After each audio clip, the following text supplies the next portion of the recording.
লেখাপড়ার পাশাপাশি আমি টিকটকও করি। আসলে হচ্ছে কি আমি পড়াশোনার পাশাপাশি সব কিছুই করি। তারপরে হচ্ছে কি মানে যখন রাতে পড়াশোনা করার পাশাপাশি মানে বাইরে যাইতে লাগে তখনই হচ্ছে কি আমাকে হচ্ছে না একটা সাপে কামড় দেয়। তখনই হচ্ছে না আমার হাতে ফোন ছিল, তখন দেখতে পাই, দেখার পরে আমার হাতে আবার না লাঠি ছিল, সেই লাঠি দিয়ে আমি হচ্ছে কি ওই সাপটাকে আঘাত করার পরে সাপটা আর নড়তে পারে না। তখন ওই সাপটা নিয়ে যায়, তখন আমার আম্মুকে ডাক দিয়েছে, আম্মু সাপ বাড়ি হয়েছে। তখন আম্মু আপুকে ডাক দেয়, আপুর জামাইকে ডাক দেয়, দেওয়ার পরে সাপটা তখন সবাই বলে যে তোকে তো তুই যে সাপটা মারলি, সাপটাকে তোকে তো কামড় দেয়নি।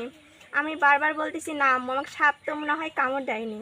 তারপরে বারবার জিজ্ঞাসছে আবার এবং আমার পা দেখতেছে যে তোমাকে মনে হয় সাপে কামড় দিছে। তখন আমি বলতেছি না আমাকে মনে হয় সাপে কামড় দেয়নি। তারপরেও আমি হচ্ছে খেয়ে সাপটা বের করে নিয়ে আসা, হাতে ফোন ছিল।